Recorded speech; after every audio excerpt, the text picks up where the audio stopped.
I know it's kind of a long-winded way to say it, but I think just realizing how overstimulated we are, how industrialized the food system is, how there's chemicals all over our food. And like, yeah, you can count calories, you can do macros. It's helpful from a structure perspective. But I think the key to losing weight is just lowering inflammation, which can be done through our mental health and lowering our stress, which can be done through eating high quality organic food, which can be done through sleeping well. So for me, it's like, I can't just say, oh, this is going to be the supplement that changes your life. It's like, it's really the lifestyle that has to change. All right, guys, welcome to another episode of The Report. Today, I'm super excited because I got a guest who specializes in a lot of superfood, superhuman stuff, weight loss, soberness, importance of sleep, all the good stuff that a lot of us take for granted. And some of the most important, parts of life and longevity, health, and all that sort of thing. Because at the end of the day, none of the things that we do every day in terms of building wealth, real estate investing, business, all these things we do to improve ourselves and our situations, our lives, none of this matters without our health. So super excited to bring in our guest today. I got the founder of Superfood Superhuman, my man, Mike Schmidt. Mike, welcome to the show, brother. Thanks so much, Rich. I'm truly honored to be here. Yeah, dude. Appreciate you coming on, dude. Man, so I guess first question for you, bro, is like, you're sober right now. How long you been sober for? I was actually thinking about it before coming on the show today. I think it's been since Cinco de Mayo, so about 4 months 4 months, officially. okay. It was really like 3 years of me not really drinking, like could maybe say 5 or 6 times throughout a year where I would drink on like special occasions. So it wasn't really a thing for like 3 years, but it's been official for about 4 months now. Cool, dude. And what was the reason that you went sober? So, like I said, I mean, kind of the origin story, I guess, was like growing up as an athlete and always having this like burn it off mentality, could eat whatever I wanted and could drink as much as I wanted, and especially in college. And, like any college kid, I was doing a lot of binge drinking. And then when I hit the real world, like not much changed, the same habits kind of were occurring. But just like as an athlete, I kind of always had this, like, I feel like there's something more out there for me. And I was in Boston, like going to the same 3 bars with the same people over and over, and I just kind of got sick of it. And there were a couple times I'd like look down at the beer bottle and be like, is this really my life? Like, this is what I do. I crank for 40 to 60 hours, and then I drink this poisonous drink that doesn't really give me life, and I spend tons of money on it that doesn't really have a return. And I wake up feeling super hungover and not productive. That's kind of where it started, I'd say like 5 years ago. And I started getting into like calisthenics and just like the human body and nourishing myself through nutrition. And I realized that I was eating well, but then I was sitting there, I was like, well, alcohol is literally poison. So that doesn't really align with who I am. I'm eating all this good food, but then I feel like I'm like canceling it out with alcohol. So it's kind of like a 3 to 5 year journey of like starting to wean off of it. Mm-hmm. And then there was a couple occasions where I just like in Santa Barbara, actually one time with my brother, and I just had like horrible heartburn. I ended up eating this like fried chicken sandwich after like 5 or 6 drinks that I knew I didn't really need or even want. And I was like, I woke up in the morning, I was like, you know what? Like, screw this. Like, I do not want to do this anymore. And then more recently, I went to a bachelor party and I was just at a club, and I was like, wow, I just kind of had this like mini epiphany and realization that a lot of these people were just kind of obliterating their bodies. Sure, they want to have a good time, but I feel like for me and my awakening and spiritual journey was that like most of these people just don't know really how to manage their emotions, and a lot of it is numbed out through alcohol. And there was like a few things I witnessed where at that moment I was just like, I basically haven't been drinking for like 3 to 5 years. Today is the day I'm going to decide to just never drink again. Dude, I feel you, man. I feel like the new flex is actually being sober. Like I have no problem like going out and people are like drinking around me, and a lot of people ask me like, hey, how do you go out and like how can you put yourself in these environments and not drink? I'm like, dude, I have no problem doing it. And people ask me like, hey, do you want to drink? I'm like, no, I don't drink. And I feel like when you say that to a server, like it's kind of a flex. They kind of they take you a lot more seriously. Like, oh shit, this guy's guiled, right? But anyways, dude, I totally agree with you, man. For me, I am on fucking season 2 right now. No alcohol, no substances. I am officially, tomorrow's gonna be day 30. And I never did this. Not once. I drank my entire life. I did substances my entire life. And I never knew what sober life was like until April of last year. I hit a wall and I was just like, enough is enough. I need to take a fucking break. And I was like, I'm going to take 14 days off. And I ended up going 76 days, dude. And it fucking changed my life. Like everything was dialed. My fitness was better. My health was better. My energy levels were through the roof. I became a better leader. I was making a lot more money. My business was trending upward. Like everything grew. Like I got the Built sponsorship, everything. I bought a boat when I was sober. Like literally, I could not name one bad thing that happened during those entire 76 days. And then 4th of July weekend hit and I was like, you know what? I'm ready to be back. I accomplished a lot of the things that I wanted to accomplish. And I was like, okay, I want to like enjoy a little bit of summer. So July, August, I was back in the drinking, enjoying it, and I had a great time. And I think it's important, at least everyone's a little bit different, but I think for me, it's important to kind of enjoy a little bit. And so I did that. Now, what I noticed not drinking from actually after coming off of 76 days of not drinking was one, my energy levels were like, oh my God, completely diminished. I felt lethargic, hangover as fuck. I didn't have a hangover for 76 days. And then I was like, you know, if you drink 2 to 3 times per week, right? That's 2 to 3 times per week the entire next day where you're operating at 40% capacity, right? And so think about the 2 or 3 days you're drinking, right? And then it's 2 or 3 days the following next day. So that's 4 to 6 days out of the 7-day week where you are operating at 40%. So think about that compounded over weeks, months, and years as a business owner, as an athlete, whatever your field is. That is the difference of someone going out and playing college baseball and becoming Manny Machado, Fernando Tatis Jr. Like literally, right? It's a big difference. And so when I think about those things, I realize, hey, there's levels of the game. And as an entrepreneur, business owner, like there's another level. And as I look at the level above me, in order for me to reach that level, I need to sacrifice certain things in order to get there. And one of those things is alcohol and going out and that sort of thing. Now, that doesn't mean I can't go out on the weekends and socialize and have a little fix, but I don't have to be ripping it, right? I don't have to be partying till 5 o'clock in the morning like a lot of folks do. And so I realize there's levels of game, and the folks that are above me, a lot of them don't drink. A lot of them are completely sober. And so for me right now, I'm in season number 2, man, and it's fucking great. My biggest takeaway is this, and I'm reminded again. I learned this during the first session of 76 days, and my biggest takeaway is this, Mike. 99.9% of our problems are solved by cutting out alcohol and waking up at 5:30 in the morning. I am reminded again. That's it. That's all I'm going to say. That's beautiful. Yeah. I love that, man. Thanks for sharing that, and thanks for sharing your main takeaway. I think as like a health coach, waking up early and just like getting after the day and having a vision and a passion and a drive is like something I take for granted. Like I just can't imagine living life any other way. And on that point of like alcohol, like I can't imagine being hungover anymore personally. And as an entrepreneur, obviously there are times you work on the weekends. And when I used to be that weekend warrior of just like grinding through the week and then just obliterating my body on the weekends, it's like when I was launching my business during the pandemic, I was like, damn, I can't sacrifice this like 24 hours. Like I'm really passionate about this. I want to help people. I'm not going to sit here and be hungover. So I love that productivity, like having more energy. I mean, what more do you want? Yeah. That's awesome. Yeah. No, you nailed it, man. I mean, that's really the main thing is like waking up early. There's no better feeling than like a Saturday morning, waking up at like, early, going to the gym, working out, getting a little hike in, whatever you like to do, whatever that is. There's no better feeling than doing that. And it's like, oh my God, it's only like 9 o'clock and I did all this and everyone else is still in bed, hungover. And a lot of those folks are going to sleep all day, and there's no better feeling than that. And then the biggest life hack was like, I had more free time than I knew what to do with, like literally more free time than I knew what to do with. I was so productive. Everything was growing. And I was like, oh my God, I still got more free time. I had more free time for hobbies. And then the little things in life that I like took for granted, I never thought were cool, all of a sudden became cool. Like reading or just like walking, going on walks, just being out in the water, like enjoying a sunset, like all these little things that I just kind of like, they're just kind of like blurry when you're like out partying. All of a sudden they become very cool. Yeah. Yeah. I think I'm so blessed and so grateful to live in San Diego. There's a lot of people sort of waking up in a way around the world and in the US, but I feel like the big reason I moved to San Diego is because I knew it was kind of the mecca for all health and wellness.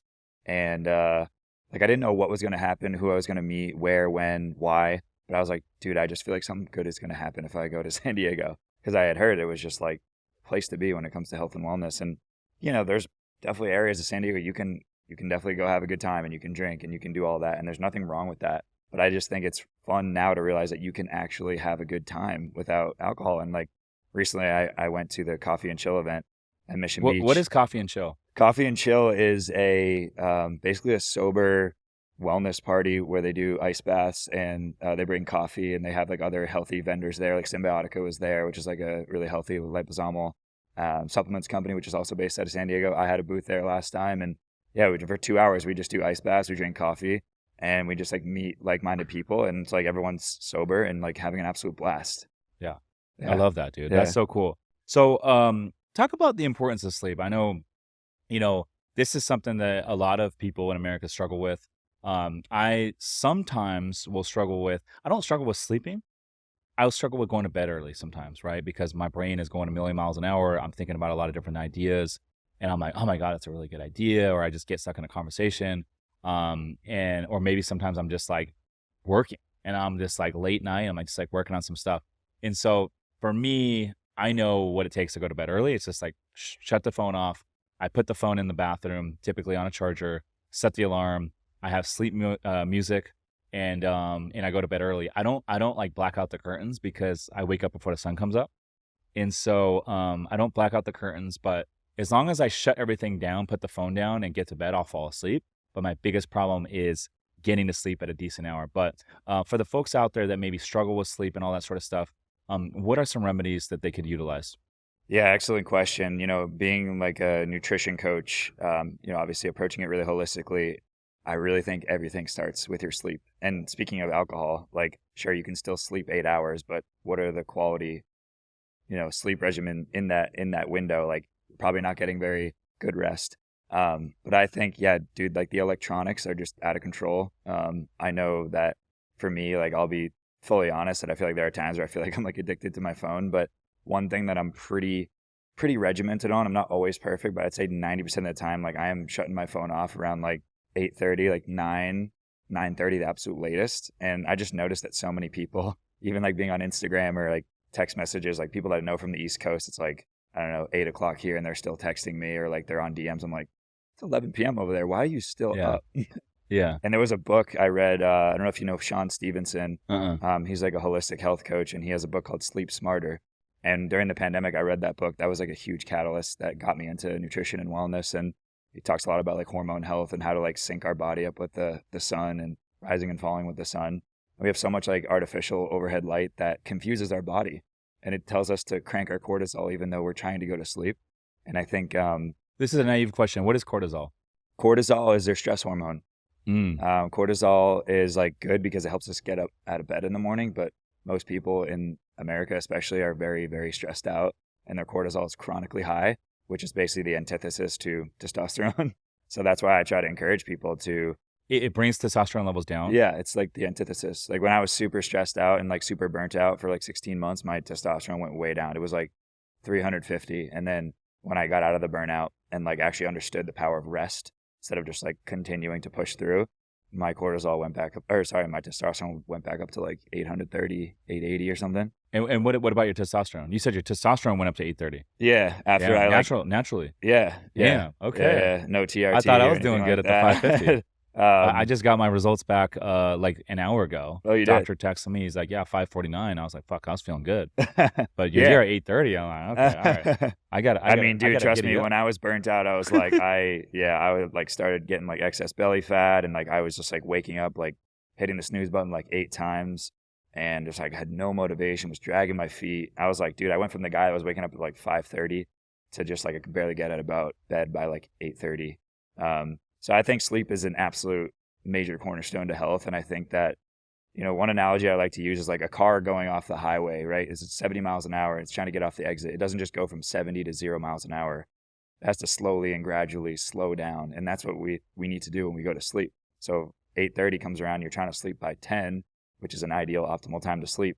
Like, put your phone away, maybe do some stretching, maybe do like a self massage, use a roller, read a book, talk to a loved one. Because not only are you stimulating more cortisol by looking into the screen, but you're also suppressing your melatonin. And the thing is, phones and electronics are a stimulant. And so is coffee, right? But we don't drink coffee right before we go to bed, yet we stare at our phones right before we go to bed. And I think a lot of people struggle with that. A lot of people are on their phones right before they go to sleep, and they say, oh, like I can fall asleep, no problem, and I still get 8 hours. But you're not getting quality sleep because your cortisol is high when it's supposed to be low, and your melatonin is low when it's supposed to be high. Interesting. I think the reason why I can just fall asleep right away is because from the time I get up at like 5:30 in the morning to the time I go to bed, I am just like there's zero chill. Like I am just like if you see my calendar, I'm just like I've seen you screenshot it. every minute is time blocked, and then I'm like I'm in the gym first thing in the morning, and then I'm walking or hiking 4 miles at night, and it's just boom boom boom, and then I'm putting out fires in between all this stuff. And so by the time I get to, I don't even care. I could probably drink coffee before I go to bed and be on my screen. And then the second I do that, lay down, put all that stuff away, I'm out in like 2 minutes. Now, That said, I think that there's something to be said about like having some sort of routine. What is your ideal routine? You mentioned put the phone down by 9. Then what do you do for an hour and a half? For you personally. Yeah, I wouldn't say it's always perfect. I would say it's more of like a nighttime structure Yeah. because things happen, right? You travel, you're going on weddings, and like if you're gonna try to make yourself so strict with it or try to be so perfect about it, like it kind of just backfires a little bit. So for me, I teach my clients this, but like you could probably actually even YouTube it, but there's like a setting on your phone where you can set like a wind down alarm. Like obviously we have our alarms for waking up in the morning, but your phone can go into sleep mode at a certain time. Like for me, it goes on at 8:30. And again, I'm not always perfect with that, but I usually try to wrap up around like 9. But that like sleep down and wind down alarm comes on at like 8:30, and I'm like, okay, I got to wrap up whatever I'm doing. And then I go into my room, dude, and I'm pretty big into like breath work and just like meditation. So I'll start to get into just like intentional breathing through my nose and out through my mouth and just lay down on my floor. I have a foam roller. I lay down on that. I kind of think about the day and like what I did well, what I could have improved on. And then from time to time, I'll listen to like a guided meditation from Joe Dispenza, which is incredible. I highly recommend it. And Give me an example of a guided meditation. Give me like one or two good lines. just from like the audios of the meditations. Put you on the spot, bro. That's how we do it. I think just like objectively looking at like, okay, this is what Joe Dispenza talks about. He's like, was I being the version of myself that I'm setting out to be? And like non-judgmentally, like not making excuses, not rationalizing. Did I do what I said I was going to do today and who I want to be? And then you kind of just subjectively look back at, okay, how could I do that maybe a little bit better tomorrow? How can I wake up first thing in the morning and like have like a passion and a drive to like make that better? Keeping the promises that you make to yourself is big. I like that. I've never done any meditation, and I've never done any like sleep work. Maybe I need to try it. So when you say like breathing, you said breath work. What is that? I mean, breathing, any sort of breathing could be considered breath work, but in terms of like intentional breathing, I don't know if you've heard of Wim Hof or David Elliott. A couple of these guys are pretty well known, and it's all about regulating your nervous system. So if you feel like your cortisol is super high, if you feel like you're super stressed out, we kind of send these signals to our body that we're in danger or that it's not safe, and then that like stress kind of perpetuates. So one of the best ways you can kind of immediately change your state of being is to do breath work, which is essentially regulating your nervous system by breathing in through your nose and out through your mouth, which sends a signal to your body that you're safe. It flips on your parasympathetic nervous system, which is your rest and digest, whereas your sympathetic is your fight or flight. So even Andrew Huberman talks about this. He talks about the double sigh. So it's like a double inhale through your nose and then exhale through your mouth. And I don't know if you've ever noticed, maybe you're watching a movie or you're just around your dog and you're like laying out at the house, and the dog, you can kind of hear them. They do this like, it's because they're trying to like regulate themselves and just like, I don't know, whatever's going on in the dog's mind. But no, humans and animals kind of naturally know how to do that. Interesting. Whereas, yeah, we do, but we just get so overstimulated, we kind of forget. So breath work is just basically intentionally breathing to regulate your nervous system and help you calm down. Yeah, that's good, man. I'll have to try that next time I'm like feeling like a little bit overwhelmed. For me, when I feel like overwhelmed, there's usually a reason behind it. It's usually because there's conversations that I know need to be made, and I haven't had those conversations. Or there's like some problem solving that needs to happen and occur, and I haven't allowed myself the time to think about how to problem solve. And so, for me, I typically will just like, okay, like I will focus on whatever conversation I need to make. If that's the case, boom. I'm like super powerful. Yeah. It's always a load off your back, right? All of us, myself included, are guilty of letting things drag on a little bit longer than they need to be dragged on for. You know, and there's a tough conversation that you're like, you know what, I don't want to have that conversation yet, and you let things drag on. Maybe things are going to get better, and you think they might, and you're hopeful, but more often than not, the second we're thinking something, it's typically the right move. And we let things drag on, and it kind of builds and builds and builds. And then ultimately, fuck, okay, I got to have the conversation. But the second you have the conversation, it's like a fucking automatic relief, right? So that's one. But the other side of it would be like, you know, maybe it's not a conversation that needs to be made, but maybe it's like, you know, some sort of like challenge, or you got some sort of fire you got to put out.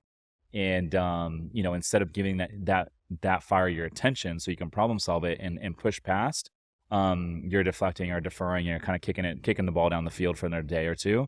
That adds to like stress levels and feeling overwhelmed for a lot of people. Dude, that's such a good point. I think when I tend to like burn myself out or get really stressed, I notice that those things come up. I like kind of avoid the simple things or the little things, or like overthinking, you know, booking a certain time on my calendar. And actually it happened this morning. I was like, someone was trying to book a call for a vision call to potentially be a client, and that we were like trying to coordinate the time, and I was like, oh, like, let me get back to you, because I was at the gym, which is like, warranted, but I was like, you know what, screw that, like I'm just gonna like commit to this time right now, and then just like, okay, that's done, boom, I don't have to worry about that anymore, and it's just like a weight off the shoulder. So yeah, I think like action is like the ultimate energy disruptor in a good way. And it all goes back to like the alcohol too, because when you're drinking and partying and all that sort of thing, it's very easy to just kick the can down the road and be like, oh, I'll deal with it tomorrow.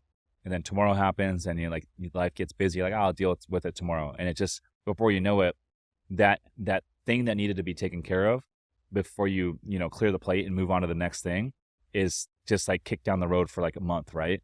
Without alcohol, I'm like, oh, let me take care of that now. And then I'm like, what's next? What else can I take care of right now? And then it starts to compound, you get the momentum. And before you know it, like you look back after 3 months, like, oh my God, I'm a completely different person because of that mindset of like, hey, like what's next? What else can I do? Your productivity just goes through the roof, more confidence, all that sort of thing. Stress levels go way down too because you're so much more productive. Yeah, I think that's kind of the catch-22 with alcohol. It's like, oh, it's supposed to be this like stress reliever and it's supposed to help you calm down, which in the moment, yeah, it does, because you're getting a huge dopamine hit out of your brain. But oftentimes, the short-term fixes are the things that cause the long-term issues. So yeah, that's why I really try to lean into like the more natural stuff that actually creates more of a lifestyle instead of like a quick fix that doesn't last. Yeah, that's so good, dude. As a busy real estate investor or entrepreneur, time is money and first impression is everything. Every day, to make it easy on myself, I wear Built Basics clothing. Whether you're a girl or guy looking for workout gear, joggers, shirts, button-downs, hats, or shoes, Built's got you covered. Super comfortable, tight in all the right places to make you look fresh and clean all the time. Visit BuiltBasics.com and use promo code SUMMERS20 to receive 20% off of your order. Again, that's BuiltBasics.com. That's BYLT Basics.com. Use promo code SUMMERS20 to receive 20% off of your order. Now back to the show. So talk a little bit about like weight loss and that sort of thing. So you mentioned that you had issues with body fat when your cortisone levels went up. Talk about some like weight loss techniques and things that you teach your clients regarding weight loss. Yeah, man, I think it starts with the mindset. And one thing I always say to clients is like, we have to get healthy to lose weight instead of lose weight to get healthy. And I mean, you look at all like the Ozempic and all these big pharma drugs that are going on right now, and sure, if someone's in like a dire situation, maybe, but dude, if you're not addressing the mindset that got that person there in the first place, like, what are we doing? That's just, their passion is never going to change. And obviously there's always the side effects that come with it. But yeah, man, I think like as a health coach, I wouldn't even say I like specialize in weight loss, but I think the irony is that when people do my program and they come in and they just like start to change their structure and lifestyle and like the foundation of what it takes to be healthy, like they just naturally lose weight. And that's just kind of like the added benefit. Because honestly, man, like in America, the default is literally to fail. People are so sick. Everyone's got like gut issues and afternoon crashes and all this stuff that's so normalized. So for me, it's like, okay, how can we take audit of like the deposits we make into our life every day? It's like, what's the, quality of the water I'm drinking? What's the quality or lack thereof of the food that I'm eating? And then you naturally lower inflammation. And then that's how the body loses weight. And to your question about like when my cortisol was high, when I was burnt out, I didn't realize how much stress plays a factor in weight gain. And weight loss. Because cortisol is literally, again, your stress hormone is a fat storing hormone. Because if you're stressed, that means like, you're in danger, and that means you need to survive. So then your body latches onto that fat. Yeah. Because you're in survival mode. Yeah. You might not eat for a while. Exactly. There's obviously the benefits of like hormetic stress, which is a good stressor on the body, like intermittent fasting. But I think overall people just aren't nourishing their bodies. Like we live in America where it's like we're overfed but undernourished. So man, I think like coming back to sleep and alcohol, dude, if you're drinking alcohol, I mean, it's kind of that like elephant in the room missing piece that most people don't. I mean, yeah, you could definitely lose weight, still drink, but it's sort of that missing piece. And I think people don't realize how much it affects their gut health, which is like a huge factor in being able to lose weight. Drinking alcohol destroys your healthy gut bacteria, which we need to be able to digest food properly. If you're not digesting food properly, you're backed up, and then you're not, eliminating, and you're not detoxifying, and then you just start gaining weight. And I also think that like stress eating and, emotional eating and boredom eating and late night snacking is like, we live in a world where we're just surrounded by food all the time. I mean, you go to Staples, you go to the gas station, it's like, I'm going to Staples to get this notebook. I didn't need a Kit Kat. Like, why is this right in front of my face? And I don't think a lot of people realize that the cigarette industry actually bought the food industry.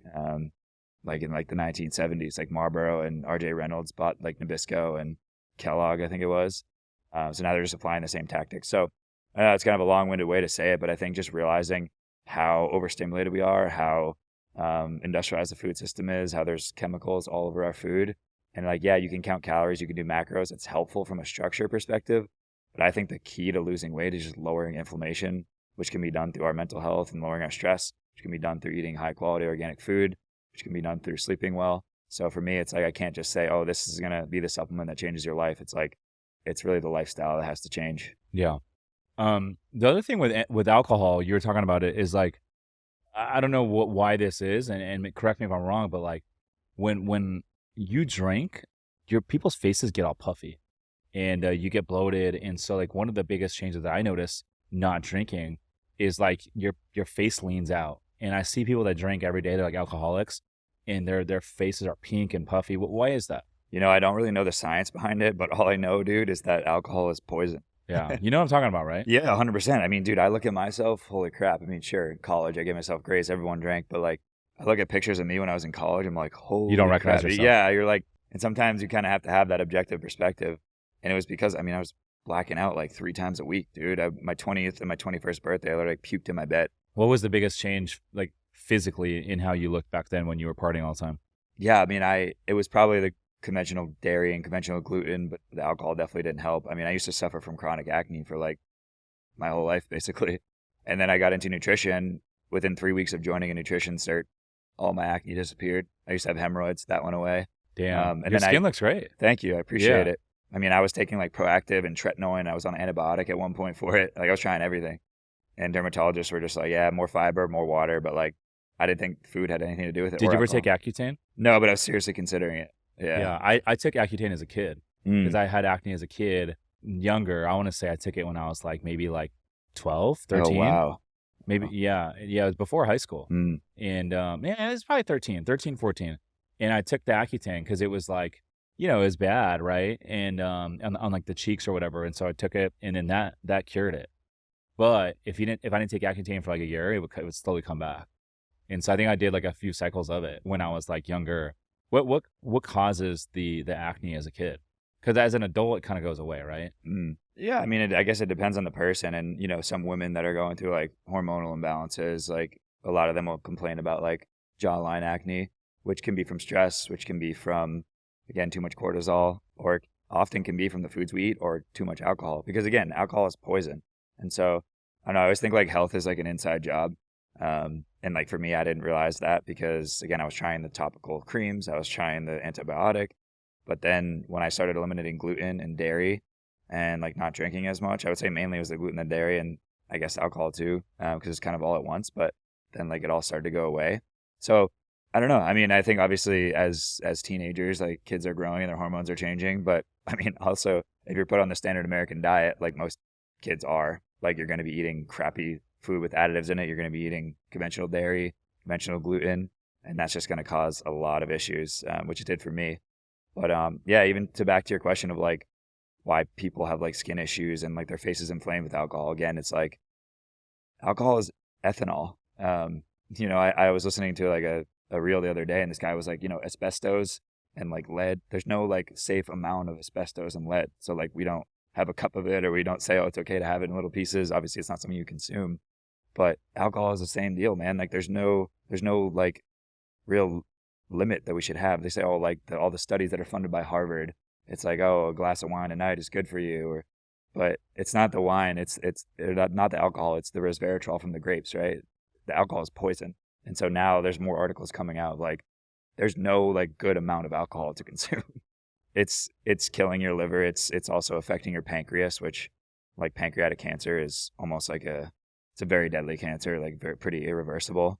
Yeah, I actually did a big bike ride to Massachusetts from Boston all the way to the tip of Cape Cod. It was like 160 miles over 2 days, and it's for pancreatic cancer amongst other cancers too. But it's like one of the most deadly. And you know, our food and our glucose control and our insulin control. You know, a lot of people love carbs, and that affects your pancreas because it has to crank out insulin. And then also alcohol affects your pancreas. So yeah, it's like these food additives, this alcohol, they're poisons to the body. We got to try to get rid of them. Dude, that's crazy, man. So So alcohol, obviously, and diet, just cutting out alcohol, cutting out all the fast food, all that crap. That's a huge step in the right direction for anyone looking to lose weight, increase their longevity, increase their health. And what would you say, like, what percentage of the equation is fitness, lifting heavy weights, doing some cardio, and actually exercising? Dude, I mean, maybe I'm biased because I'm a nutrition coach, but I also do calisthenics. I also go to the gym probably at least 3 or 4 times a week. I think a lot of people go too crazy on like insane hit workouts, or they try to like outwork themselves out of a bad diet. We've all heard that expression. I mean, I really think that like objectively and unbiasedly, like food and lifestyle and like sleep is like 85 to 90% of it. We absolutely have to move our bodies. We don't want to remain stagnant. We live in a very sedentary world. But for me, dude, like if someone's trying to like heal themselves and just not overwhelm themselves with, oh, I need to like lift all these weights or do this crazy hit workout, like just start walking. Like I've been really good with that. And every time I go to Europe, I get really inspired because it's so caked into the culture there. But like after every meal, I usually go for at least a 1 mile walk. And dude, sometimes I do intermittent fasting. I structure my food because insulin control and people snacking all day long and too many carbs, like that'll just spike your insulin, and then, you know, you're just going to store fat. And so knowing how to eat and learning how to eat and when to eat and like the quality of the food that you're eating is really important. But yeah, you still got to move your body. You got to, I mean, muscle is like the longevity currency of the body, and that's really important, bone health and all that. But if you're trying to lose weight, I would say like 90% of it's your food. Yeah, yeah, absolutely. What do they say? They say the abs are made in the kitchen, not in the weight room, right? I'd agree with that. Yeah. I don't do a whole lot of like cardio or HIIT training, all that sort of stuff. It's funny, I had Lauren Fisher on the podcast twice now, but she's like a CrossFit, cross games athlete, just total stud. But she took me through a workout at Compound one time, and I was like, dude, she fucking kicked my fucking ass, dude. I couldn't even breathe like 20 minutes in. I was dead. Toast. But I'm like, holy shit. Like for me, that was probably my first CrossFit workout. That might be my last. I'm not gonna lie.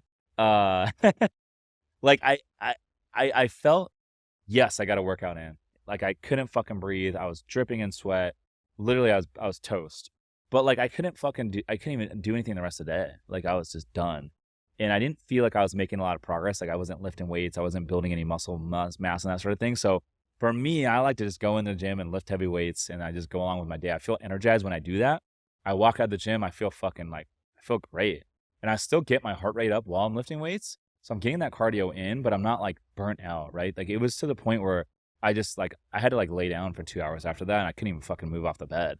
And I don't know if doing that 5 times a week is going to be, I don't know. I'm not a doctor, but I didn't feel good in like a unhealthy way after that.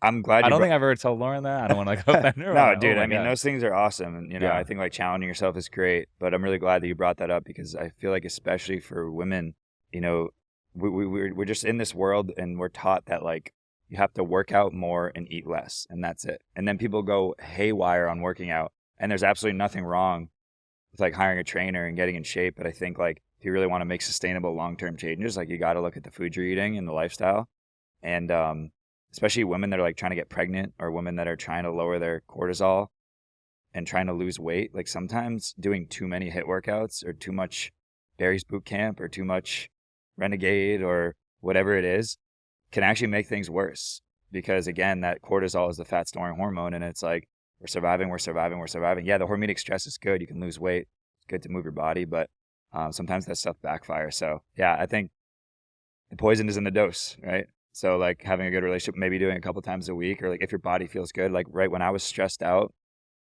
I kind of stopped intermittent fasting because I realized my body was already stressed, and to add more stress, and I was doing like ice baths and saunas, and all that stuff is great. But if your body's already super stressed from work, you're overwhelmed, you're really burnt out, or you're breaking up with somebody, or like you're just going through a tough time, adding more stress isn't going to help. Yeah, like, so you're saying like if I'm going through a crazy HIIT workout, so for example, when I was at the gym with Lauren Fisher, you know, I can't even fucking move for 2 hours. Like after that, I just lay down. Like literally, my body's in shock. Yeah. That's increasing your stress levels, and that's your cortisone, and your body's storing fat because of it, correct? Yeah, I would say it's always black and white like that. I mean, obviously you're sweating, you're detoxifying, so you can definitely lose weight. And it's a hormetic stress. A hormetic stress is like a healthy stressor, right? Like going into an ice bath, going into a sauna, doing a HIIT workout, or fasting. Like those are all hormetic stresses, and you can lose weight doing all those things. I just think that But physically, you're shocking your body. I would say so. Yeah. I've never Like, done an ice bath. yeah, A lot of people are trying to drag me in an ice bath. I have zero interest in doing it. that's fine. Like To each their own. Yeah. zero interest. Yeah. And it's just like not a good return on my time. Like, what am I going to get out of jumping in a fucking ice bath? That's just me. I don't think I need to try it. Like, it looks cool on Instagram. Like, dude, good for you. Yeah. But I think that's the problem. like, A lot I of don't people have time to just go chill in ice baths. Yeah. Personally. I think that's the thing. It's like HIIT workouts too are very trendy. And so people think like that's the answer. So they just start doing HIIT workouts, or people think that, oh, if I do this ice bath, my whole life is going to change. It can really help. I think it's a very symbolic, like mental health and resilience type thing. And you can increase your dopamine by like 250%. By doing an ice bath? No, yeah. So, okay. So do you recommend everyone to do ice baths, or are you saying like it depends on the person, or what's your take? Yeah, on one of it? my biggest philosophies is like bioindividuality, meaning like everybody is different and everybody has a different body. So you gotta be able to listen to your body. But I think like if you're trying to challenge yourself to something, or like you're ruminating, or you're really stressed out, or you're overwhelmed, I think what I love about ice baths is that it immediately gets you back into the body. It's like, oh, like I'm actually like surviving right now. It's so cold right now that I'm communicating to my body like I need to survive.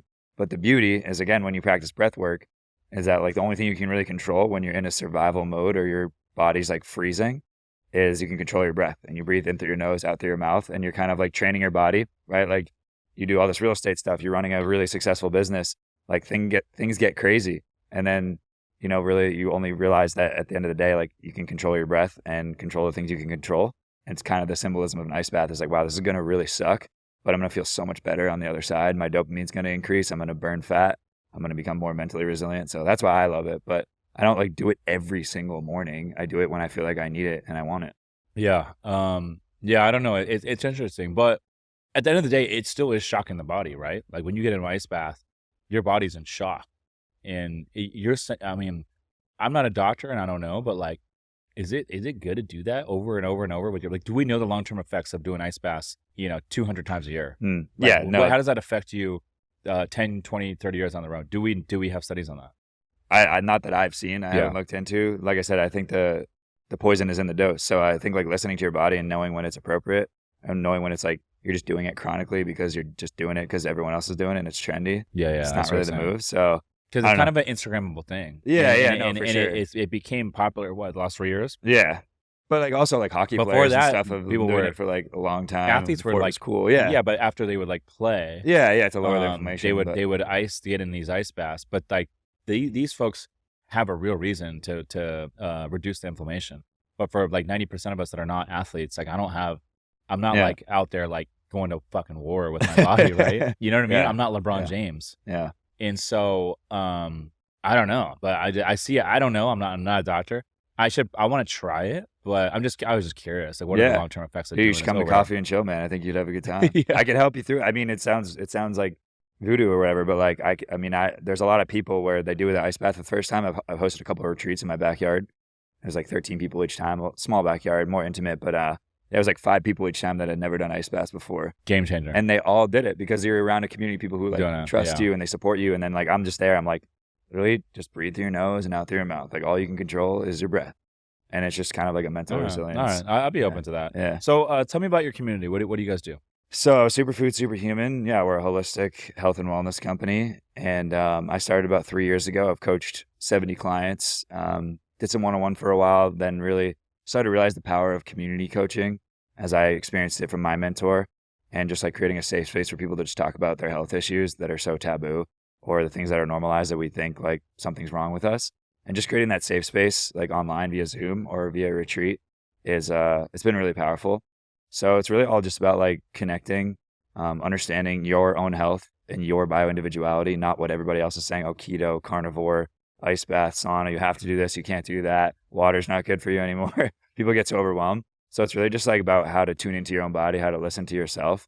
So yeah, it's been fun, man. I think the community aspect and like connecting with other humans has been a huge mentor or medicine for me. And now I'm kind of like paying that forward to other people, whether that is again over Zoom community chats or it's doing retreats or just like getting the local community together. But yeah, at the end of the day, I have tons of resources in regards to like sleep health, gut health, and mindset. And so I have a bunch of like pre-recorded videos and modules and resources for people.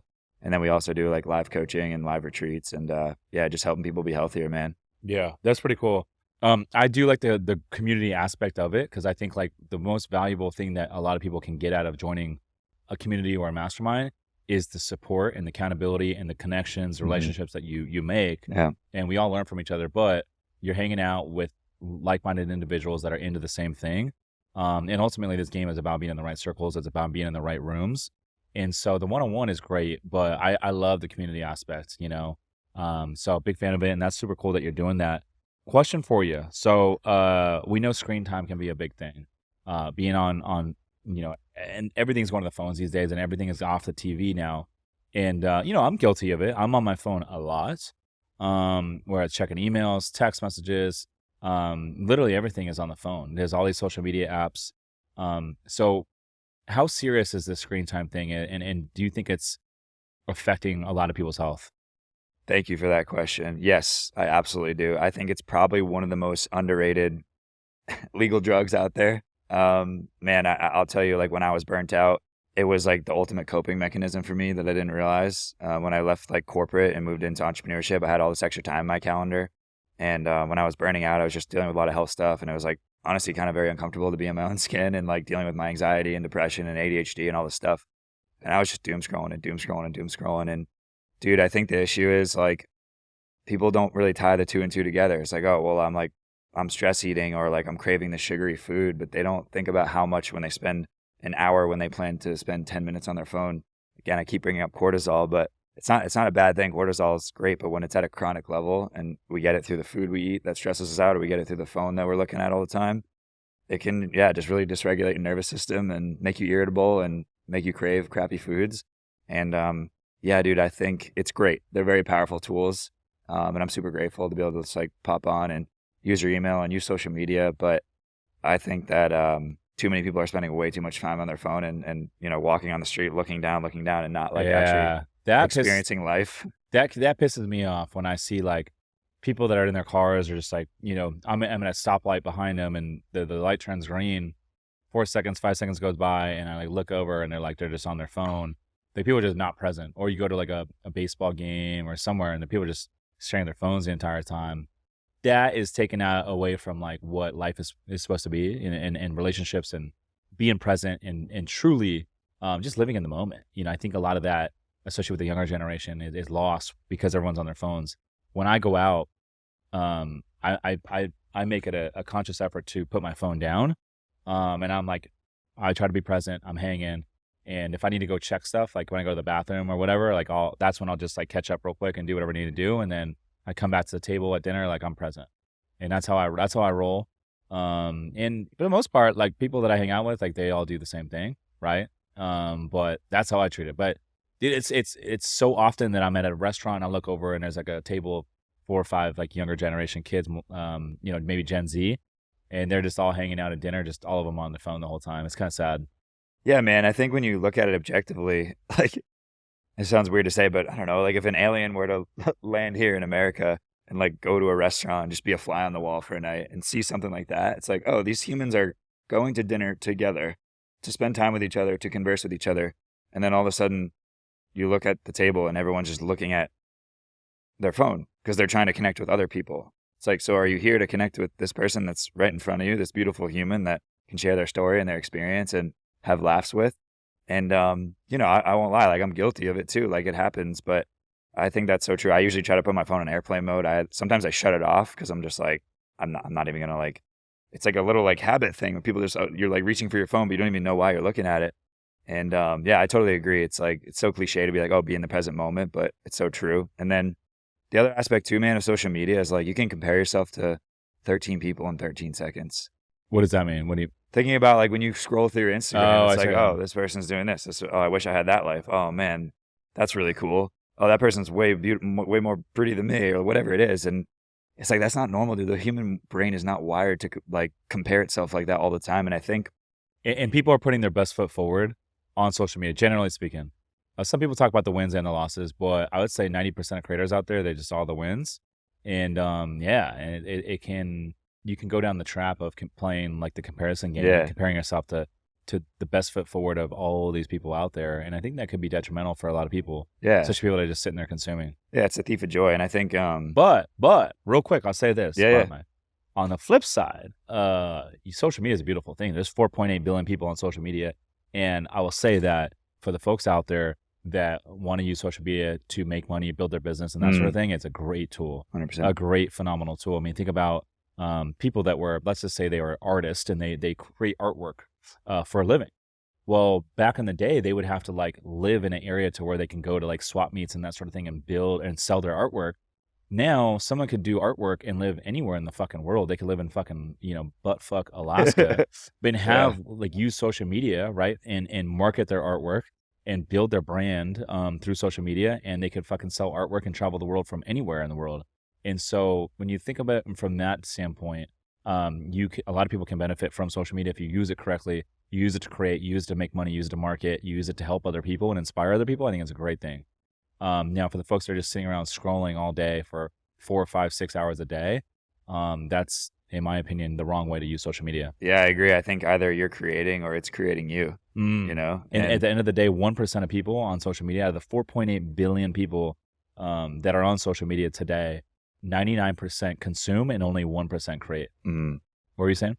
Yeah, no, I think it's like we either get to use the tools or we let the tools use us. And that's really powerful. And I'm grateful to be in your presence. And again, I'm pretty cynical about it sometimes because, yeah, it can be pretty detrimental to your health. But I'm here now because of social media, right? Because I saw your page and I was like, oh, this guy seems awesome. Like, I just like having good conversations with good people. And like, I was able to do that, within less than a week. And that's really powerful. Yeah, absolutely. So for someone out there listening to this right now and they're like, hey, you know what? I'm looking for like some quick hitter tips that I can utilize and implement tomorrow in their everyday life to just kind of give them a little bit more energy boost, to give them a little bit better sleep, to just make them feel a better version of themselves physically and mentally. What are some quick hitters they can implement tomorrow? Yeah, great question. I think sleep the cornerstone. Go YouTube the video or without even creating the wind down alarm on your phone, just try to win the first 90 and the last 90 minutes of your day. Meaning like turn your phone off, journal the night before about what you're going to do the next day.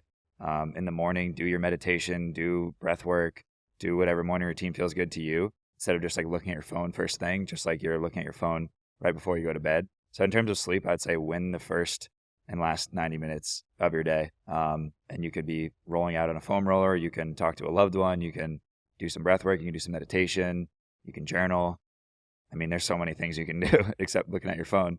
And then in terms of like nutrition, yeah, I would say like actually looking into your food timing and when you eat food, researching a little bit maybe about intermittent fasting, but also just like realizing how industrialized the food system is and try to, as best you can. I mean, literally these cigarette companies bought the food companies and now they're addicting us to the food.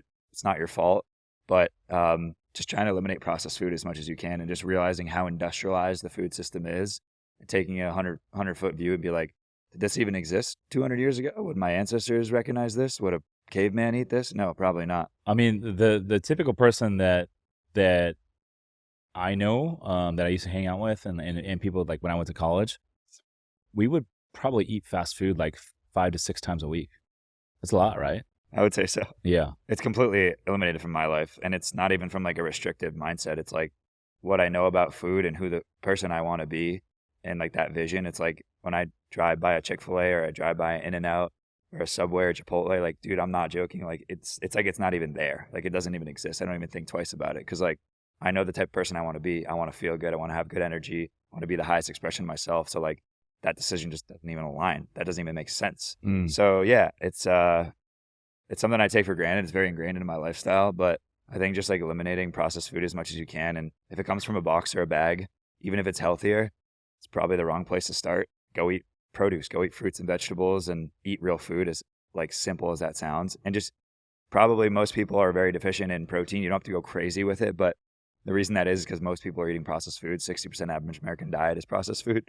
So when you eat, venison and bison and like healthy animal protein, or if you get it from vegetarian sources, like you're gonna be more satiated. I think a lot of people demonize fat too, like having avocado and healthy fish. That satiates you. And so literally same thing with fiber. Fruits and vegetables have tons of fiber, but not a lot of people are getting that. 4% of women, 8% of men get their daily recommended intake of fiber. So I was saying before, we're overfed but undernourished. So just eating real food, get good sleep, work on your mindset, and your life will change. I like that. A question for you, because I eat a lot of sushi. Sashimi. So sashimi from like a good legitimate sushi place where they get good quality fish. Is that considered pretty clean food to eat health wise? Is sashimi the like the raw fish with no Yeah. rice? So like yellowtail, hamachi, salmon, tuna, just like sliced, just straight protein. Literally just a little bit of soy sauce, a little bit of wasabi, a little bit of ginger. Just boom. That's my favorite sushi to eat. Yeah, I think that's cool, man. I think before I say anything, I think the body's very resilient. And I also think that like seafood and fish is a great source of protein. But the word I always teach my clients is like industrialization. So there are certain fish that have a little bit higher levels of like mercury than others, typically the bigger fish, like swordfish and unfortunately tuna. I do like tuna. I really do. But again, the body's super resilient. So you don't have to like walk on eggshells your whole life. But just knowing that like sometimes we don't even like realize where our food's actually even coming from in the first place. And we kind of take that for granted. But nah, man, I think half the battle of being healthy is like not stressing out about every single thing or every single ingredient and knowing the body's resilient and that if your detox pathways are open and you're doing the right things to eliminate and be healthy and stay and keep your inflammation low, then like you can have a good time. You can go out and like eat the things you love. You can have, I mean, I'm from Boston. My family's from New York. Like I love a good slice of New York pizza. Every once in a while, like have a New York bagel. I mean, that shit's so good. It's the same thing with like sushi and going out to eat. It's like, just try your best to figure out maybe where it's coming from, make sure the quality is good. And it sounds like the places you're going to, that's the case. But I don't think there's anything wrong with that. Yeah, that's cool, dude. Well, Mike, I appreciate you coming on, dude, and dropping knowledge, dude. Big fan of everything you're doing and excited to maybe implement a couple of these things into my daily life. I already implemented the no alcohol and fucking what a game changer. Where can the folks get in touch with you? Yeah, man, all things social media, like we talked about. I would say Instagram's my main platform. So at Superfood Superhuman, all singular, all one word. I'm on TikTok, I'm on LinkedIn, Facebook, and then superfoodsuperhuman.com. There it is. He's Mike Schmidt. I'm Rich Summers. Listeners, thanks for tuning in. We'll see you in the next one. Peace.